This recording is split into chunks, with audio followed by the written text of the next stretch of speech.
Okay, so today I picked up a protein bar. At the airport. 1 bar. Just 1 bar. For 180 rupees. And on the label it says, 20 grams of protein. I thought, okay, it's expensive, but it's healthy, right? Worth it. But then, I actually read the ingredients list.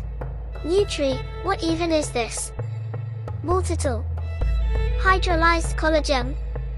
Nitrogen spiked protein. Is this a protein bar or a chemistry exam? Haha, Nosh, relax. Those are actually exactly the right questions to ask. Today, we're going to investigate exactly that. The full story of protein bars, history, science, and industry. Let's go. Okay Nutri, let's start from the beginning.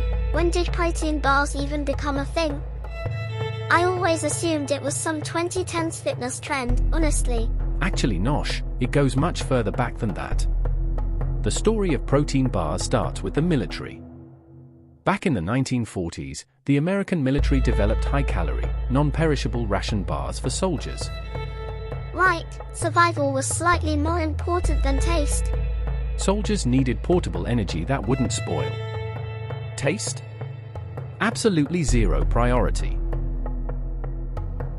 Then in the 1960s and 70s, endurance athletes picked it up. So at this point it still wasn't really about protein, just calories. Exactly right. The protein focus hadn't come yet. It was still purely an energy delivery system. Then the 1980s hit, and bodybuilding culture explodes.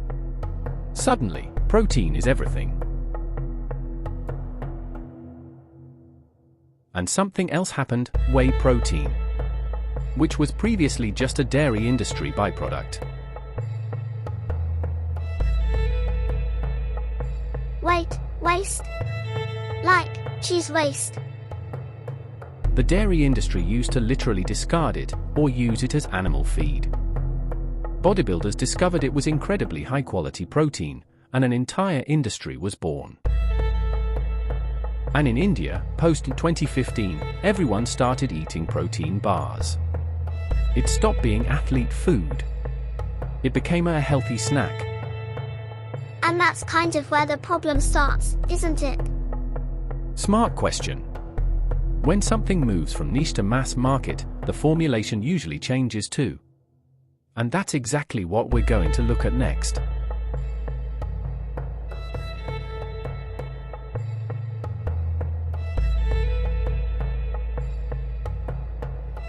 Alright, let's take an actual protein bar ingredient list and break it down. One ingredient at a time. This list looks like an entire paragraph. How are there this many ingredients in 1 bar? First up, the protein source. The label just says a whey protein, but that's not one thing. It's a whole category. Whey concentrate has roughly 70 to 80% protein. Whey isolate has 90% or more. It's more processed, more pure. The isolate must be more expensive, obviously. Exactly. So what do most mass market bars use? To keep costs down, concentrate. Almost every time. Now, this next part. Very few people know about this. So here's how protein content is actually measured. It's based on nitrogen. Protein contains nitrogen, so more nitrogen means more protein. That's the assumption the test is based on.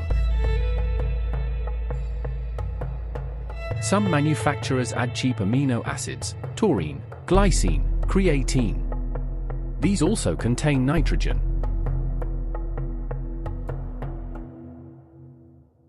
So the test shows high protein, but it isn't complete, usable protein.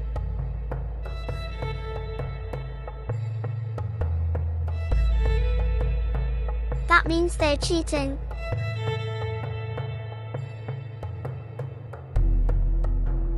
It's a legal gray area. But this is exactly why you need to look at the amino acid profile, not just the total protein number.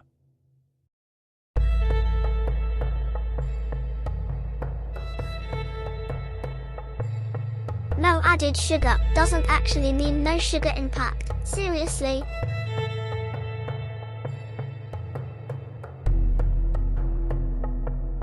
Maltitol is a sugar alcohol. Its glycemic index is around 35, table sugar is 65. It's not zero impact.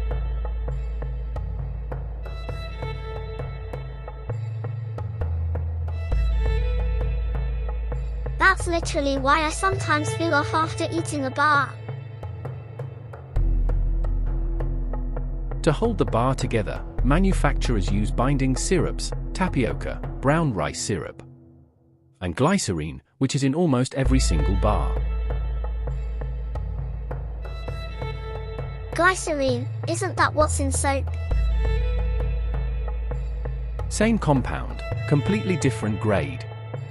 Food-grade glycerine is safe, but it is caloric, and a lot of bars don't properly account for it on their labels.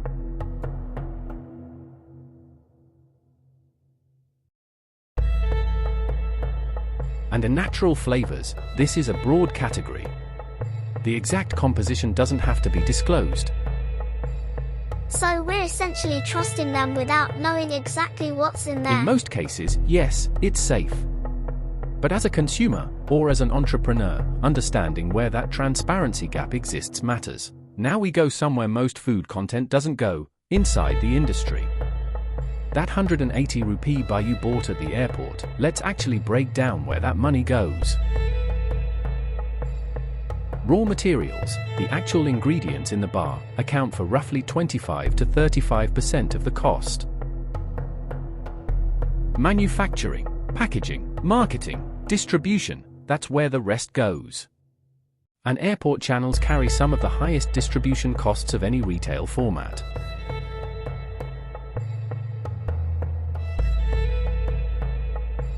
That's surprisingly little for what's actually going in your body. Manufacturing, packaging, marketing, distribution, that's where the rest goes. And airport channels carry some of the highest distribution costs of any retail format. Here's something most people don't realize: a lot of the brands you see in India don't actually manufacture their own bars. It's called private labeling.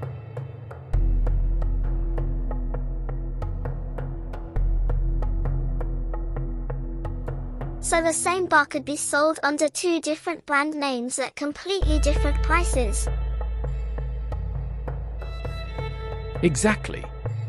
Which is why brand name alone means nothing. Always compare the actual ingredient lists.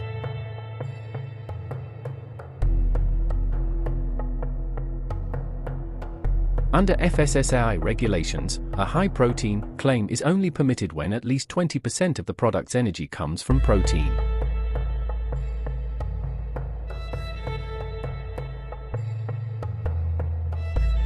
But FSSAI currently doesn't regulate protein quality, only quantity. And that gap matters.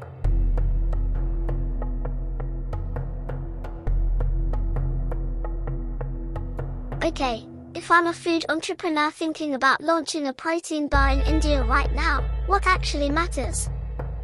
3 things. First, formulation differentiation. Don't just make another whey claims bar. Accuracy. Take FSSAI guidelines seriously. Third, distribution channel.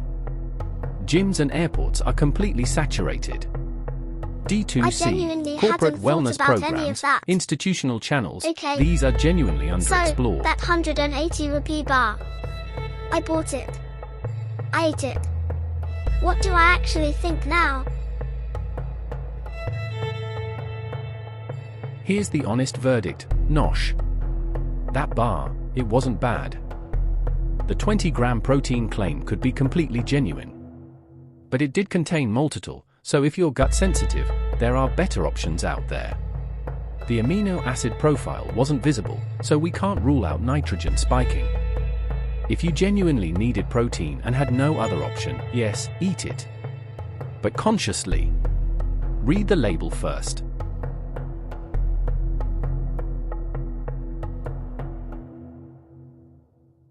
I had no idea one little protein bar had this entire world inside it. Every single food product does. And this is exactly what we do here, every time. If you found this useful, share it. Send it to a food entrepreneur, a nutrition student, anyone who eats food and wants to understand it better. And tell me in the comments, do you eat protein bars regularly? Or are you actually thinking of launching a brand? I genuinely want to know. NutriNosh, signing out.